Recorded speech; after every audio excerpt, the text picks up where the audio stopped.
Hello students, আজ আমরা English গ্রামারের অ্যাডভার্ব নিয়ে আলোচনা করব। দেখো, অ্যাডভার্বের ক্লাসিফিকেশন, আবার অ্যাডভার্ব কখন হয়, কখন ইউজ হয়, কাদেরকে কোয়ালিফাই করে, সেই সমস্ত বিষয় নিয়ে খুঁটিনাটি তথ্য আমি তোমাদেরকে জানিয়ে দেবো, যেগুলো পরবর্তীতে বিভিন্ন রুলস আছে অ্যাডভার্বের উপর, যেমনটা আমরা ঠিক করেছি নাউনের নাম্বার, প্রোনাউন, তারপরে অ্যাডজেক্টিভ, ভার্ব, ঠিক আছে। সেম কিছু রুলসও আছে, সেগুলো পরের ক্লাসে আলোচনা করব। এখন আপাতত আমরা অ্যাডভার্ব এবং এর ক্লাসিফিকেশন সম্বন্ধে জেনে নিই। দেখো, প্রথমে হচ্ছে হোয়াট ইজ অ্যাডভার্ব। অ্যাডভার্ব কাকে বলে? অ্যাডভার্বের একটা সাধারণ সংজ্ঞা আছে, যেটা হচ্ছে an adverb is a word which generally qualifies a verb, an adjective or another adverb।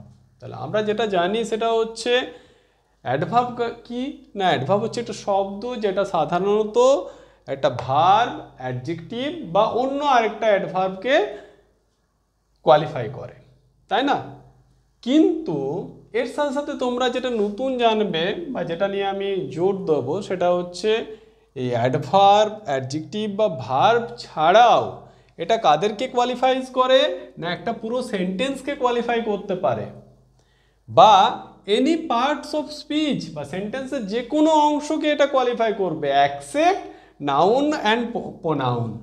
মানে নাউন বা প্রোনাউনকে বাদ দিয়ে এটা সেন্টেন্সের যে কোনো অংশকে কোয়ালিফাই করতে পারে। কে না, অ্যাডভার্ব। তাহলে অ্যাডভার্ব হলো একটা ওয়ার্ড যেটা generally qualifies a verb, adjective or another adverb, but it also qualifies a sentence or any part of speech. মানে এটা সাথে সাথে কয়েকটা সেন্টেন্স বা অন্যান্য বাক্যের অংশকেও কোয়ালিফাই করতে পারে, কেবলমাত্র কাদেরকে বাদ দিয়ে না, নাউন এবং প্রোনাউনকে বাদ দিয়ে। ঠিক আছে, তাহলে অ্যাডভার্বের কাজ কি না, কোয়ালিফাই করা ভার্ব, অ্যাডজেক্টিভ বা অন্যান্য অ্যাডভার্বদের। তবে এর বললাম আরও কিছু কোয়ালিটিস আছে, যেগুলো কি না সেন্টেন্স বা any other parts of speech, noun বা প্রোনাউন বাদ দিয়ে তাদেরকেও কোয়ালিফাই করতে পারে। এরপর অ্যাডভার্বকে বাংলায় কি বলা হয়? বাংলায় বলা হয় ক্রিয়া বিশেষণ। কি বলা হয়? ক্রিয়া বিশেষণ, মানে ক্রিয়াপদকে বিশেষিত করাই এর মেন কাজ। এবার দেখো, আমি কতগুলো উদাহরণ দিয়েছি যাতে তোমরা দেখলে বুঝতে পারবে যে কিভাবে এটা ভার্বকে কোয়ালিফাই করছে, অ্যাডভার্বকে কোয়ালিফাই করছে, অ্যাডজেক্টিভকে কোয়ালিফাই করছে, প্রিপোজিশনকে কোয়ালিফাই করে বা কনজাংশনকে কোয়ালিফাই করে, বা একটা গোটা সেন্টেন্সকে কিভাবে কোয়ালিফাই করে, সেটা আমি উদাহরণের মাধ্যমে আমি তোমাদেরকে দেখিয়ে দিচ্ছি। জাস্ট তোমরা দেখতে থাকো। প্রথমে দেখো, হি ওয়াক্স স্লোলি। এই দেখো, ওয়াক্স এটা কি? এটা ভার্ব। সেই ভার্বকে কে কোয়ালিফাই করছে? স্লোলি। সে কেমন হাঁটছে? না, স্লোলি। তাহলে এটা হলো অ্যাডভার্ব। ঠিক আছে, তাহলে এটা কাকে কোয়ালিফাই করলো? এটা ভার্বকে। আবার পরের এক্সাম্পলে দেখো, হি রানস ফাস্ট। এই দেখো, ফাস্ট কাকে কোয়ালিফাই করছে? এটা ভার্বকে, তাই না? তাহলে এই যে ফাস্ট, এটা হলো অ্যাডভার্ব, এটা কোয়ালিফাই করছে ভার্বকে। ঠিক আছে, এরপর দেখো অ্যাডভার্বকে কিভাবে কোয়ালিফাই করে। This can be done more perfectly. দেখো, পারফেক্টলি হচ্ছে একটা অ্যাডভার্ব। ঠিক আছে, অ্যাডভার্ব তাকে কোয়ালিফাই করছে কে? এই যে মোর, আরেকটা অ্যাডভার্ব, এটাও কিন্তু অ্যাডভার্ব। তাহলে এই যে পারফেক্টলি যে অ্যাডভার্বটা আছে, সেই অ্যাডভার্বকে কোয়ালিফাই করছে মোর ওয়ার্ডটা। বুঝতে পেরেছো? তারপর দেখো এখানে কেয়ারফুলি অ্যাডভার্ব। কতটা কেয়ারফুলি না, ভেরি কেয়ারফুলি। তাহলে এই যে এটা হচ্ছে একটা অ্যাডভার্ব, আর এটাও অ্যাডভার্ব। তাহলে অ্যাডভার্বকে কোয়ালিফাই করছে, এই ভেরি ওয়ার্ডটা কোয়ালিফাই করছে কেয়ারফুলি অ্যাডভার্বটাকে, তাই না? এরপর চলে আসো, অ্যাডজেক্টিভকে কোয়ালিফাই করে কিভাবে। দেখো, অ্যাডজেক্টিভকে, this is a very beautiful picture. এই দেখো, বিউটিফুল এটা কি? একটা অ্যাডজেক্টিভ, তাই না? তাকে কোয়ালিফাই করছে কে? ভেরি, এটা কি? একটা অ্যাডভার্ব। দেখো, অ্যাডজেক্টিভকে কোয়ালিফাই করছে। পরের এক্সাম্পলে দেখো, হি ইজ ভেরি গুড। এই গুড এটা হচ্ছে অ্যাডজেক্টিভ, এই ভেরি এটা হলো অ্যাডভার্ব, তো এটাকে কোয়ালিফাই করছে, তাই না? তাহলে দেখো, আপাতত আমরা তিনটে দেখতে পেলাম, ভার্ব, কে কীভাবে কোয়ালিফাই করছে, অ্যাডভার্বকে কীভাবে কোয়ালিফাই করছে, বা অ্যাডজেক্টিভকে কীভাবে কোয়ালিফাই করছে। এরপর দেখে নিই আমরা প্রিপোজিশন, কনজাংশন বা একটা গোটা সেন্টেন্সকে কীভাবে কোয়ালিফাই করে। দেখো এবার হচ্ছে প্রিপোজিশনকে কীভাবে কোয়ালিফাই করে। হি কেম রাইট থ্রু দ্য ফিল্ড। এই দেখো থ্রু হচ্ছে এটা প্রিপোজিশন, ঠিক আছে, প্রিপোজিশন, তাকে কোয়ালিফাই করছে কে, right, right through the field, তাই না? তাহলে এটা হচ্ছে অ্যাডভার্ব, যেটা কি করছে, প্রিপোজিশনকে কোয়ালিফাই করছে। I arrived long before the time. এই দেখো বিফোরটা হচ্ছে প্রিপোজিশন, ঠিক আছে, এই যে লং এটা হলো অ্যাডভার্ব, যেটা কি করছে, প্রিপোজিশনকে কোয়ালিফাই করছে। She parked her scooty just at the gate. এই দেখো জাস্ট, অ্যাট হচ্ছে প্রিপোজিশন, এটা হচ্ছে অ্যাডভার্ব, সরি অ্যাডভার্ব, অ্যাডভার্ব এই অ্যাট প্রিপোজিশনকে কোয়ালিফাই করছে। জাস্ট অ্যাট দ্য গেট, ঠিক দরজার কাছে পার্ক করেছে। তারপর দেখো কনজাংশনকে কিভাবে কোয়ালিফাই করে। I hate her simply because. এ দেখো বিকজ হচ্ছে এখানে কনজাংশন। কনজাংশন কি, যেটা দুই বা ততোধিক বাক্যকে যুক্ত করে বা দুই বা ততোধিক শব্দকে যুক্ত করে। এখানে দেখো এই যে বিকজ, এই কনজাংশনটা দুটো বাক্যকে যুক্ত করেছে, আই হেট আর একটা হচ্ছে সি ইজ এ লায়ার। এখানে এই যে কনজাংশনটাকে কোয়ালিফাই করছে সিম্পলি ওয়ার্ডটা, এটা তাহলে হলো অ্যাডভার্ব আর এটা হলো কনজাংশন, তাই না? সিম্পলি বিকজ সাধারণত মানে ঘৃণা করার কারণ হচ্ছে সে হচ্ছে একটা মিথ্যুক। তারপর দেখো অরিত্রা কেম জাস্ট আফটার। দেখো আফটার হচ্ছে এটা কনজাংশন, এই যে জাস্ট এটা হলো অ্যাডভার্ব, ঠিক আছে। তাহলে এই যে দুটো সেন্টেন্স যখন যুক্ত আছে এই যে আফটারের মাধ্যমে, তাকে কোয়ালিফাই করছে জাস্ট। তাহলে এই যে জাস্ট এটা হলো একটা অ্যাডভার্ব, যেটা একটা কনজাংশনকে কোয়ালিফাই করছে। পরে চলে আসি কীভাবে একটা গোটা সেন্টেন্সকে কোয়ালিফাই করে একটা অ্যাডভার্ব। যেমন দেখো fortunately he made the mistake. এই দেখো পুরো সেন্টেন্স হচ্ছে হি মেড দ্য মিস্টেক, একে কোয়ালিফাই করছে কে, ফরচুনেটলি ওয়ার্ড, তাহলে এটা হলো অ্যাডভার্ব ফরচুনেটলি।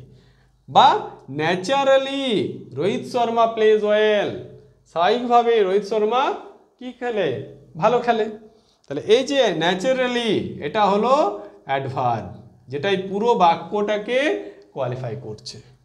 বা এভিডেন্টলি ইউ ওয়ার রং, স্পষ্টতই তুমি হচ্ছে ভুল ছিলে, তাহলে এই যে এভিডেন্টলি এটা হলো অ্যাডভার্ব, যেটা একটা পুরো সেন্টেন্সকে কোয়ালিফাই করছে।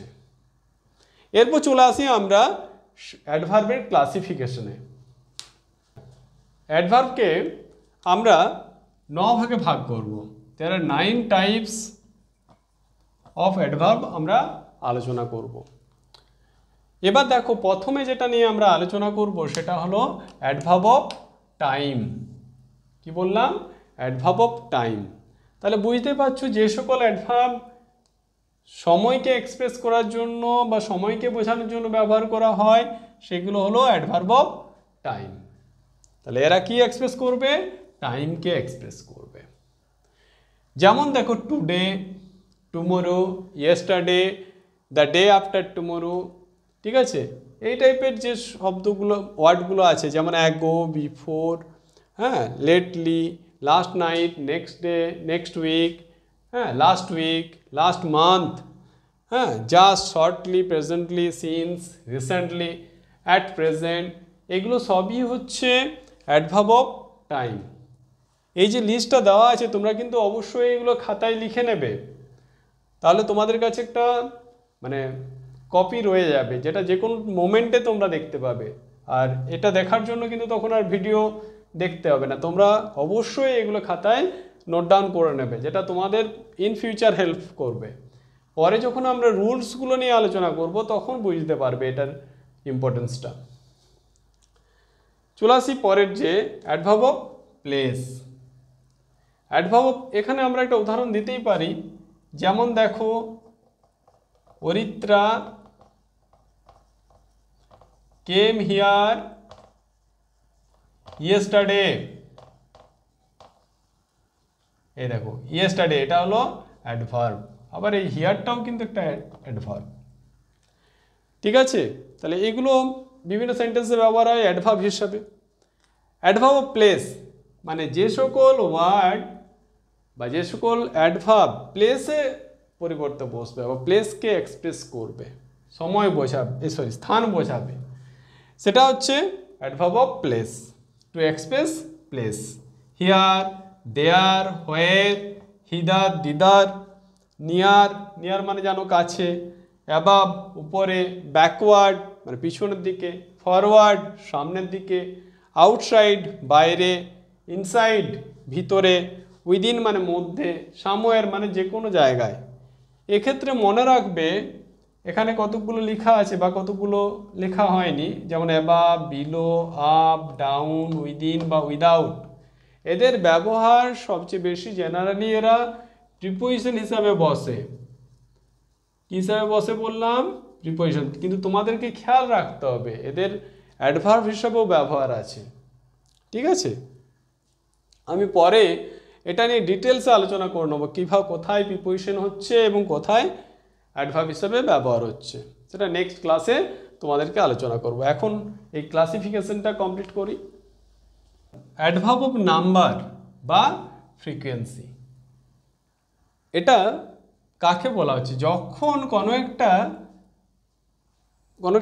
কিছু মানে কোনো একটা ঘটনা কতবার ঘটছে, how often it happens, how often মানে কতবার হচ্ছে, সেই সংখ্যাটা নির্দেশ করবে বা কোনো সংখ্যা নির্দেশ করবে, সেটা হচ্ছে অ্যাডভার্ব অফ নাম্বার বা ফ্রিকোয়েন্সি। মনে রাখতে হবে হাউ অফেন মানে কতবার ঘটছে এটা নির্দেশ করবে। যেমন দেখো ওয়ান্স, টুয়াইস, থ্রাইস, অ্যাগেন মানে পুনরায়, সেলডম মানে কদাচিৎ ঘটে, অলওয়েজ সর্বদাই ঘটে, নেভার কখনোই না, অফেন প্রায়শই, স্কার্সলি, স্কার্সলি মানে সচরাচর যেটা হয় না, হার্ডলিও তাই, নিয়ারলি, হ্যাঁ, ফ্রিকুয়েন্টলি, ফার্স্টলি, সেকেন্ডলি, হ্যাঁ, এভাবে চলে আসতে পারে। এইগুলো সমস্তই হলো অ্যাডভার্ব অফ নাম্বার বা ফ্রিকোয়েন্সি, যেটা কি বুঝিয়ে দিচ্ছে না ঘটনাটা কতবার ঘটছে বা কত মানে কতবার ঘটেছে বা তার সংখ্যাটা একটা নির্দেশ করে দেয়, সেটা হচ্ছে আমাদের অ্যাডভার্ব অফ নাম্বার বা ফ্রিকোয়েন্সি। যেমন দেখো আই শ হিম টোয়াইস, এই দেখো সেন্টেন্সে একটা ব্যবহার করে দেখানো হয়েছে এক্সাম্পল হিসাবে। We always try to do our best, এই দেখো অলওয়েজ, এগুলো হচ্ছে অ্যাডভার্ব অফ ফ্রিকোয়েন্সি। আমরা সব সময় আমাদের বেস্টটা প্রোভাইড করতে চাই, তাই না? পরবর্তীতে দেখো অ্যাডভার্ব অফ কোয়ান্টিটি। কোয়ান্টিটি মানে কি? পরিমাণ বোঝাবে। তাহলে কি বললাম? কোয়ান্টিটি মানে পরিমাণ বোঝাতে পারে, পরিমাণ, মাত্রা, ঠিক আছে, পরিমাণ, মাত্রা বা বিস্তার, পরিমাণ, মাত্রা বা বিস্তার, এগুলো যখন বোঝাবে সেটা হচ্ছে অ্যাডভার্ব অফ কোয়ান্টিটি। ঠিক আছে, যেমন দেখো টু, ভেরি, হ্যাঁ, quite, enough, rather, fairly, entirely, partly, altogether, almost, nearly, fully, so, well, wholly বা পার্সিয়ালি, এগুলো হচ্ছে আমাদের অ্যাডভার্ব অফ কোয়ান্টিটি। যেমন দেখো উদাহরণের ক্ষেত্রে দেখো সি ইজ ভেরি টায়ার্ড, এই দেখো ভেরি, এটা হচ্ছে আমাদের অ্যাডভার্ব অফ কোয়ান্টিটি। কীরকম টায়ার্ড? না ভেরি টায়ার্ড, খুব টায়ার্ড। তা টায়ার্ডের মাত্রাটা এখানে বোঝাচ্ছে। ঠিক, তাহলে মাত্রা, পরিমাণ বা বিস্তার বোঝালে আমাদের হবে adverb of quantity. Adverb of manner, যখন কোনো কার্যের কোনো মেথডকে এক্সপ্রেস করা হবে, কি বললাম? মেথড, কার্যের মেথডটাকে এক্সপ্রেস করবে, মানে কিভাবে কাজটা করছে, তখন সেটাকে বলা হবে অ্যাডভার্ব অফ ম্যানার বা ম্যানারকে এক্সপ্রেস করবে, ম্যানার বা মেথডকে এক্সপ্রেস করবে। যেমন দেখো ফাস্ট, কেমন না দ্রুত, slowly, bravely, foolishly, wisely, loudly, loudly মানে জোরে, soundly, carefully, fluently, clearly, beautifully, lovingly, seriously, faithfully বা সার্টেনলি। এই দেখো এই ওয়ার্ডগুলো সবই কি করছে, কোনো একটা কাজের মেথড বা ম্যানারকে এক্সপ্রেস করছে, তাই এগুলোকে বলা হয় অ্যাডভার্ব অফ ম্যানার। এবার দেখো একটা উদাহরণ, আদি লাভস লাউডলি। দেখো আদি জোরে চিৎকার হাসছে, তাই না? তাহলে সেটা হচ্ছে এই লাউডলিটা হচ্ছে অ্যাডভার্ব অফ ম্যানার, যেটা তার হাসির ম্যানারটাকে প্রকাশ করছে। তারপর দে ফট ব্রেভলি, কীভাবে করেছে না, ব্রেভলি ফাইট করেছে। তাহলে এটা হচ্ছে তাদের ফাইটের যে ম্যানার বলা যেতে পারে বা মেথড বলা যেতে পারে, সেটাকে ইন্ডিকেট করছে, তাই এগুলো অ্যাডভার্ব অফ ম্যানার। পরে চলে আসি অ্যাডভার্ব অফ রিজন। রিজন মানে কি, কারণ বোঝাবে। যখন কোনো অ্যাডভার্ব কোনো কারণকে এক্সপ্রেস করবে, সেটাকে বলা হবে অ্যাডভার্ব অফ রিজন। যেমন দেখো হেন্স, দেয়ারফোর বা কনসিকুয়েন্টলি। কনসিকুয়েন্টলি মানে হচ্ছে ঘটনাক্রমে বলা যেতে পারে বা পরিণামস্বরূপ বলা যেতে পারে। দেয়ারফোর মানে হচ্ছে তথাপি, হেন্স মানে হচ্ছে সেহেতু।